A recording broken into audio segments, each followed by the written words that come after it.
Hai semua, apa kabar? Semoga kalian semua diberi kesehatan dan rezeki yang berlimpah. Sebelum membahas kasus ini, silakan dukung channel ini dengan tekan tombol subscribe, like, dan tekan juga notifikasinya ya. Orang tua membesarkan anak-anak mereka dengan cinta dan kasih sayang dari kanak-kanak hingga dewasa, mencoba memenuhi semua keinginan anak-anaknya. Orang tua berharap anak-anak mereka akan mendampingi orang tua mereka di hari tuanya. Tapi bagaimana sebelum memasuki masa tua mereka, orang tua harus kehilangan semua anak-anak mereka. Ini persis terjadi pada keluarga Singh di Brisbane, Australia. Saat ini kedua orang tua ini tinggal sendirian di dunia ini setelah kehilangan semua anak-anak mereka. Mari kita cari tahu apa yang terjadi pada anak-anak mereka pada malam tanggal 20 April 2003. Di Brisbane, Australia adalah salah satu tujuan wisata paling populer di Australia. Keluarga Singh tinggal di daerah ini. Vijay dan Shirley Singh berasal dari keluarga Hindu India. Awalnya mereka tinggal di negara Fiji, negara yang disebut sebagai Mini India, berlokasi 2.781 km dari Brisbane. Di Fiji, Vijay menjalankan bisnis suku cadang mobil yang terus dia operasikan bahkan setelah pindah ke Australia. Putri tertua Vijay dan Shirley, Sonia, berusia 24 tahun, telah menikah dan hidup bahagia dengan suaminya. Putri keduanya yang ceria, Nilma, berusia 22 tahun dan telah menyelesaikan pendidikannya dan bekerja sebagai resepsionis di sebuah hotel. Putra mereka Kunal berusia 18 tahun masih SMA, sementara putri bungsu mereka, Sidi, berusia 10 tahun bersekolah di sekolah biara di dekatnya. Keluarga Singh tinggal di Jalan Trout Road, Stanford. Di sebelah rumah mereka tinggal keluarga Sika, yaitu Carlo dan Anna Mary Sika. Keluarga ini berasal dari Italia. Mereka menetap di Australia pada saat itu. Keluarga ini memiliki restoran pizza terkenal di Stanford. Namun keluarga Singh dan Sika memiliki persahabatan yang erat. Karena Vijay sering pergi jauh dari rumah untuk urusan bisnis, Carlo sering membantu tetangganya. Tetapi putra Anna dan Carlo adalah anak yang bandel. Putra mereka, Massimo Sika, berusia 31 tahun atau dipanggil Max, kembali ke rumah pada bulan Mei 2001 setelah 11 tahun. Ini karena pada tahun 1990, Max dan teman-temannya dinyatakan bersalah melakukan hampir 83 kejahatan, termasuk pencurian, perampokan, penyerangan, dan kerusakan properti publik. Suatu saat, Max dan gengnya membakar kantor polisi Brisbane dan sebuah sekolah. Namun pada akhir 2001, Vijay dan Shirley menemukan putri mereka Nilma yang berusia 22 tahun berpacaran dengan putra tetangga mereka yang bermasalah, yaitu Max. Vijay dan Shirley sangat tidak senang dengan hal ini karena Max hampir 9 tahun lebih tua dari Nilma dan Max adalah orang tua bercerai dengan 2 anak dan Max telah menghabiskan 11 tahun di penjara. Orang tua yang mana mau putrinya terlibat dengan orang dengan latar belakang seperti itu? Karena itu, Vijay dan Shirley berulang kali memperingatkan Nilma untuk menjauh dari Max. Sejak saat itu, Nilma bahkan berjanji untuk menjaga jarak dari Max. Tetapi, Vijay dan Shirley tidak tahu bahwa Nilma diam-diam bertemu pacarnya. Pada bulan Februari 2002, Vijay Singh mengirim putrinya Nilma ke Dubai untuk mengikuti kursus pramugari dengan Emirates Airlines. Setiba di Dubai, Nilma pertama-tama mencari tempat tinggal dan kemudian langsung menelpon Max. bahkan di Dubai. Nilma menghabiskan siang dan malam berbicara dengan Max melalui telepon. Ketika tagihan telepon bulan pertamanya tiba, Nilma terkejut. Setelah berpikir banyak, Nilma menelpon ayahnya dan mengatakan bahwa tagihan telepon bulanannya telah melampaui $1.000 Amerika Serikat, sekitar 15 juta rupiah. Vijay sangat marah setelah mendengarkan ini, dan Vijay menyadari bahwa Nilma telah melanjutkan hubungannya dengan Max setelah Nilma tiba di Dubai. Kenyataan ini telah menghancurkan kepercayaan Vijay dan Shirley pada putri mereka Nilma. Sebenarnya Vijay dan Shirley juga ingin Nilma menikah dengan seorang pria pilihan mereka, seperti halnya yang mereka telah lakukan mengatur pernikahan putri sulung mereka Sonia. Namun, Nilma dan Max juga sama-sama ingin menikah satu sama lain. Pada bulan Maret 2002, keluarga Singh sedang membangun sebuah rumah baru yang mewah di Bridgeman Downs di pinggiran kota Brisbane. Pada hari itu, Vijay hadir di lokasi konstruksi, mendiskusikan proyek dengan insinyur ketika Max tiba. Max mendekati Vijay dan berkata, "Putrimu dan saya saling mencintai, dan kami telah menjalin hubungan selama beberapa bulan sekarang. Nilma ingin menikah denganku, dan aku yakin bahwa kami akan memiliki kehidupan yang sangat bahagia bersama setelah menikah. Itulah mengapa aku di sini untuk meminta izinmu untuk menikahi anakmu." Daripada memberi persetujuan, Vijay menghina Max dengan keras dan mengatakan, "Kamu harus berbicara sesuai dengan umurmu dan statusmu. Aku merasa mengambil batu bata dan menghancurkannya di kepalamu sekarang." Situasi meningkat ke titik di mana perkelahian fisik antara Max dan Vijay. Tetapi pekerja yang hadir di lokasi konstruksi campur tangan dan menghentikan mereka. Setelah beberapa hari berikutnya, Max berhasil meyakinkan Nilma untuk kembali ke Australia melalui email dan panggilan telepon. Max meyakinkan Nilma bahwa Max dapat membantunya mendapatkan pekerjaan di maskapai Qantas. Nilma sangat ragu untuk kembali karena ayahnya telah menghabiskan sangat banyak uang untuk mengirim Nilma ke Dubai. Meskipun Nilma takut, Max membujuk Nilma untuk kembali ke Australia. Nilma meninggalkan semuanya di Dubai dan kembali ke Australia tanpa memberitahu keluarganya. Ketika Nilma tiba di Brisbane, Max menjemput Nilma di bandara dan membawa Nilma ke properti keluarganya di Pulau Berby Island, sekitar 1,5 jam dari Stafford. Keduanya tinggal di sana selama beberapa hari, tetapi Max gagal mendapatkan pekerjaan untuk Nilma. Setelah beberapa minggu tinggal di sana, Vijay dan Shirley Singh mengetahui bahwa putri mereka tinggal bersama Max di Berby Island. Sebagai hasilnya, Nilma terpaksa kembali ke rumah orang tuanya. Setelah kembali, Nilma menerima teguran keras dari keluarganya. Pada hari itu, Nilma berjanji pada orang tuanya, Nilma akan memutuskan semua hubungan dengan Max.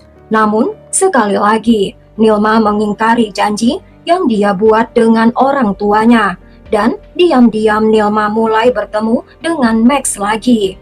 Setelah beberapa waktu, keretakan mulai terbentuk dalam hubungan Nilma dan Max. Nilma menemukan bahwa Max mulai menjadi semakin mendominasi dalam hubungan tersebut.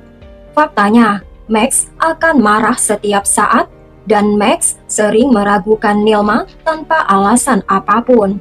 Terlebih lagi, Max sering berbohong untuk menyembunyikan kesalahannya dan seringkali memukul Nilma. Frustasi dengan perilaku Max, Nilma curhat kepada teman-temannya suatu hari dan berkata, "Mungkin orang tuaku benar, Max dan aku sangat berbeda, dan mungkin kita tidak ditakdirkan bersama." Karena kesadaran ini, pada tanggal 19 Februari 2003, Nilma putus dengan Max. Ketika Max mengetahui tentang hal ini, Max benar-benar terkejut. Max berulang kali menelpon dan mengirim email kepada Nilma memohon rekonsiliasi. Namun Nilma telah menjadi takut pada Max pada saat ini. Jadi, Nilma mulai mendokumentasikan setiap panggilan telepon dan pesan dari Max di dalam diari Nilma. Nilma menyimpan diarinya ini di meja dapurnya. Pada tanggal 6 Maret 2003, sesuatu terjadi yang membawa rasa malu yang sangat besar pada orang tua Nilma di komunitas mereka. Dari alamat email anonim, beberapa foto eksplisit Nilma dikirim ke keluarga, kerabat, dan teman Nilma. Kecurigaan Nilma dan keluarganya pertama jatuh pada Max yang berusia 31 tahun. PJ memarahi putrinya sebelum langsung menelpon Max, mengancam akan mengajukan pengaduan polisi. Tetapi Max langsung menyangkal telah melakukan hal seperti itu dan mengklaim bahwa komputer Max mungkin telah diretas. Pada titik ini, Max sangat terobsesi dengan Nilma dan kemungkinan Max melakukan semua ini dengan sengaja untuk mengancam dan mendapatkan kembali kendali atas Nilma.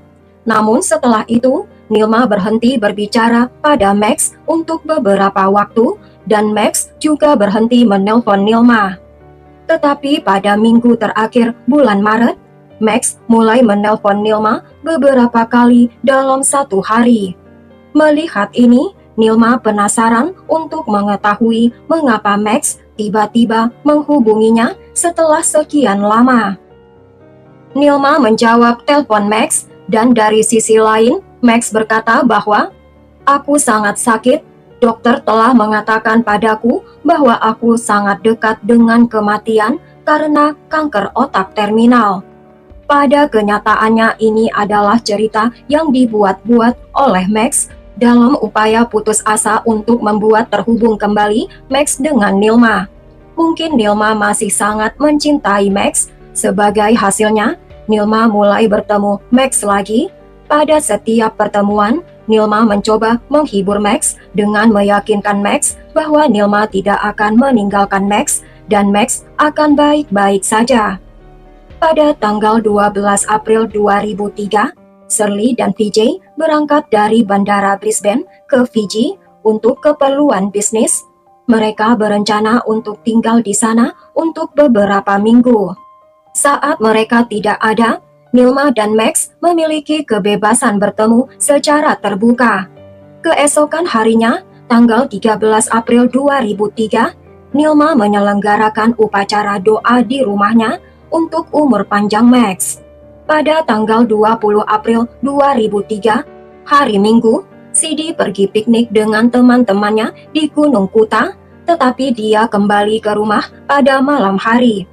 Sementara itu Kunal diundang ke sebuah pesta oleh teman-temannya, tetapi karena merasa tidak enak badan, Kunal tinggal di rumah. Saat malam hari sekitar jam 8:30 malam, Nilma sedang ngobrol dengan kakaknya Sonia di Messenger. Selama obrolan, pesan terakhir Nilma adalah, "Aku harus pergi, ada seseorang di pintu." Sonia tidak tahu bahwa ini adalah percakapan terakhirnya dengan saudara perempuannya. Cerita berlanjut pada tanggal 22 April 2003, sekitar jam 2:30 siang. Max berdiri di luar rumah keluarga Singh dan Max menelpon orang tuanya dan berkata, "Tolong datang ke sini secepatnya, Nilma telah meninggal dunia." Pada pukul 2:33 siang, Max membuat panggilan telepon, kali ini ke nomor darurat Australia. Panggilan ini merekam permohonan bantuan. Dalam hitungan menit, polisi tiba di lokasi kejadian. Di luar rumah keluarga Singh, polisi menemukan anjing keluarga Singh, Bujo, bersama Max yang berusia 33 tahun, yang berdiri dan menunggu. Di sana, Max memberitahu polisi bahwa Max datang untuk menemui Nilma pada jam 2:20 siang. Namun ketika Nilma tidak menjawab telepon Max atau membuka pintu, Max memasuki rumah dari pintu belakang. Max langsung menuju ke lantai 1 di mana kamar Nilma berada. Di sana, Max memperhatikan beberapa noda darah di lantai, dan Max mendengar suara air mengalir dari kamar mandi PJ dan Shirley. Ketika Max memasuki kamar mandi itu, Max melihat air bak mandi mengalir dan ada setumpuk selimut di bak mandi. Kemudian Max mengatakan, ketika Max memindahkan selimut itu, Max menemukan tangan Sidi. Kemudian Max menemukan tubuh Nilma dan Kunal mengambang di air. Max menjelaskan bahwa Max berdiri kaget beberapa saat sebelum pergi ke kamar mandi lain untuk mencuci wajahnya. Setelah itu, Max melangkah keluar untuk menelpon polisi. Ketika polisi memasuki rumah itu, mereka melihat kebocoran air yang signifikan di langit-langit ruang makan di lantai dasar. Saat polisi pergi ke lantai 1, bau yang kuat menyambut mereka. Karena bau itu, petugas menutup hidungnya dan memasuki kamar mandi di mana Max mengaku menemukan 3 jasad anggota keluarga Singh. Ketika petugas melihat ke dalam bak mandi, mereka melihat airnya sedikit coklat. Petugas itu yang pertama kali memperhatikan tubuh Nilma dan kemudian melihat jasad Sidi ketika diperiksa lebih dekat. Namun petugas itu pada awalnya tidak melihat tubuh Kunal, satu-satunya putra dalam keluarga Singh. Apa yang polisi perhatikan adalah air bak mandi masih mengalir, sehingga mulai membusukkan jasad-jasad tersebut. Setelah ahli forensik tiba, air keran dimatikan, dan ketika tubuh Nilma diangkat dari bak mandi, ahli forensik menemukan jasad Kunal juga yang tersembunyi di bawah jasad kedua saudara perempuannya. Ketiga jasad itu dikirim ke laboratorium forensik. Tetapi, meskipun berjam-jam berusaha, ahli patologi tidak dapat menentukan waktu kematian yang tepat. Air di kamar mandi telah mempercepat proses pembusukan, namun laporan postmortem memperkirakan bahwa kematian ketiga anak keluarga Singh ini terjadi antara jam 11 malam, tanggal 20 April, dan 7 pagi keesokan harinya. Ahli forensik percaya bahwa korban pertama adalah Nilma yang berusia 22 tahun, yang dihabisi di kamarnya. Dia mengalami banyak luka di bagian tubuh bagian atas dan tenggorokannya ditekan. Setelah itu si pelaku pindah ke kamar Vijay dan Shirley, di mana Sidi yang berusia 12 tahun sedang tidur. Sidi takut akan kegelapan dan selalu menyalakan lampu saat tidur di kamar orang tuanya. Laporan forensik mengungkapkan bahwa Sidi memiliki luka yang dalam di tubuhnya dan di kepalanya. Dan cipratan cairan merah miliknya ditemukan di tempat tidur, dinding, dan bahkan di langit-langit kamar tersebut. Akhirnya si pelaku menyerang Kunal yang berusia 18 tahun. Di kamarnya, dia dipukuli dengan brutal. Ahli percaya Kunal sedang tidur nyenyak pada saat serangan. Jika Kunal terjaga, Kunal akan mencoba membela dirinya, tetapi tangan Kunal tidak ada luka yang berarti. Ini mengkonfirmasikan bahwa Kunal sedang tidur nyenyak ketika serangan terjadi. Ketika polisi benar-benar menggeledah rumah itu, mereka menemukan bahwa tidak ada barang-barang yang dicuri, uang, perhiasan, ponsel, komputer, dan barang berharga lainnya tetap tidak tersentuh. Namun buku diari Nilma yang biasanya Nilma simpan di dapur hilang. Dan liontin milik Nilma yang berisi foto dirinya dan pacarnya Max tidak ditemukan.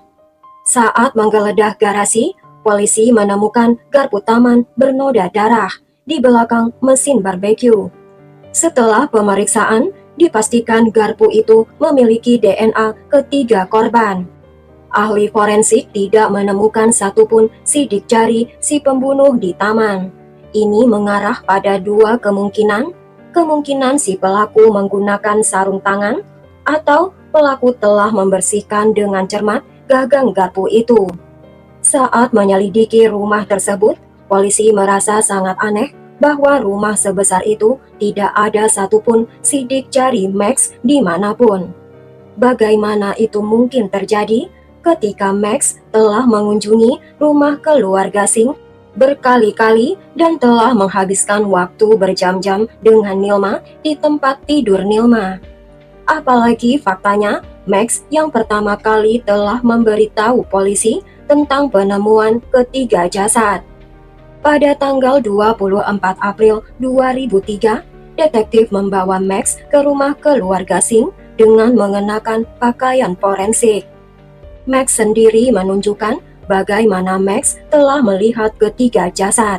Pada tanggal 14 Mei 2003, pemakaman ketiga keluarga Singh diadakan.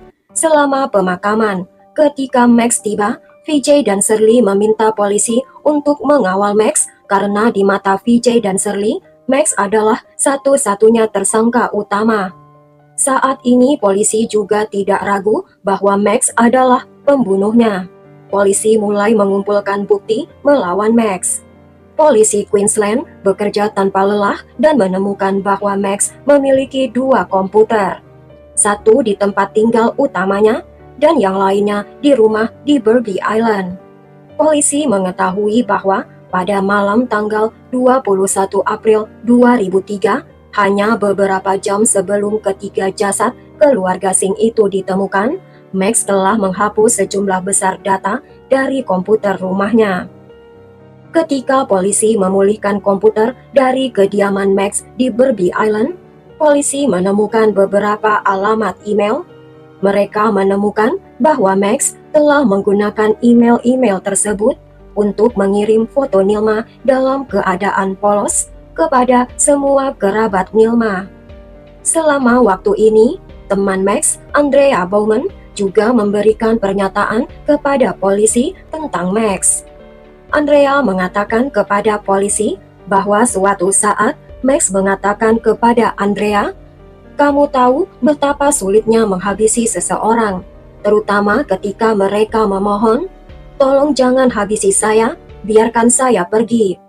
Dengan pertimbangan hal ini, pada tanggal 30 Desember 2008, Max secara resmi didakwa atas pembunuhan ketiga korban dan ditangkap. Butuh 5 tahun bagi penyidik untuk membangun kasus yang kuat terhadap Max. Sidang dimulai tanggal 21 Januari 2012. Jaksa menyatakan bahwa Max telah menelpon nomor darurat dan memberitahu operator ada 3 jasad di bak mandi. Namun petugas pertama yang tiba di lokasi kejadian bersaksi di pengadilan bahwa untuk waktu yang lama dia hanya bisa melihat 2 jasad di bak mandi karena tubuh Kunal tersembunyi di bawah jasad kedua saudara perempuannya. Pertanyaan muncul, bagaimana Max bisa melihat jasad Kunal? Selain itu, 2 tukang cat yang telah bekerja di rumah tetangga keluarga Singh pada tanggal 22 April 2003 juga dipanggil untuk bersaksi. Max telah mengaku bahwa dia memasuki rumah tersebut pada jam 2:20 siang pada tanggal 22 April. Namun kedua tukang cat tersebut bersaksi bahwa Max telah memasuki rumah itu pada jam 1:57 siang karena pada saat itu tangga kedua tukang cat telah jatuh ketika mereka sedang mengecat. Dan mereka sempat mengecek jam untuk mencatat waktu. Hal ini menimbulkan pertanyaan penting, apakah Max memang masuk ke rumah Singh pada jam 1:57 siang? Mengapa Max menelpon nomor darurat pada pukul 2:30 siang? Jika Max telah menemukan jasad-jasad itu, maka Max seharusnya segera menelpon polisi. Apa yang Max lakukan di dalam rumah tersebut selama lebih dari 30 menit? Perbedaan keterangan ini membantah pernyataan awal Max yang diberikan kepada polisi. Dokter yang memeriksa Max bersaksi bahwa Max tidak memiliki penyakit. Ini memperjelas bahwa Max telah berbohong kepada Nilma bahwa Max memiliki tumor otak. Pembela Max berpendapat bahwa Vijay Singh haus akan uang dan nafsu. Ada kemungkinan Vijay telah menipu mitra bisnisnya dan mencuri uangnya. Mitra bisnis tersebut membalas dengan menghabisi ketiga anak-anak VJ. Pengacara Max mengklaim bahwa VJ adalah orang yang sensual dan selama bertahun-tahun VJ telah terlibat dalam beberapa perselingkuhan. Oleh karena itu, ada kemungkinan bahwa kekasih VJ atau suami dari salah satu wanita-wanita ini telah menemukan perselingkuhan VJ dan sebagai pembalasan menghabisi ketiga anak-anak VJ untuk memberi VJ pelajaran. Pada akhirnya ini hanyalah sebuah cerita, dan pengacara Max gagal memberikan bukti kuat untuk klaim ini di pengadilan. Pada tanggal 3 Juli 2012, Max dinyatakan bersalah atas pembunuhan ketiga anak-anak VJ dan Shirley. Pengadilan menjatuhkan hukuman kepada Max hukuman penjara seumur hidup, dan Max tidak akan memenuhi syarat untuk pembebasan bersyarat selama 35 tahun. Shirley masih menjaga ketiga kamar tidur anak-anaknya, namun kesedihan terbesar VJ dan Shirley Singh datang pada tanggal 3 Februari 2020 ketika putri sulung mereka, Sonia, juga meninggal dunia pada usia 43 tahun karena penyakit otak. Sampai di sini dulu kasus ini guys. Kasus ini sangat menyedihkan, di mana orang tua seperti VJ dan Shirley harus kehilangan anak-anak mereka. Bagaimana pendapat kalian mengenai kasus ini? Tulis di kolom komentar ya. Buang jauh-jauh cerita kekerasan yang ada di dalamnya, dan semoga cerita ini bisa diambil pelajaran untuk selalu berhati-hati dimanapun dan kapanpun juga, dan tidak mudah percaya dengan orang lain. Bila suka ceritanya, tekan tombol subscribe, like, dan tekan juga tombol notifikasinya untuk cerita yang lain.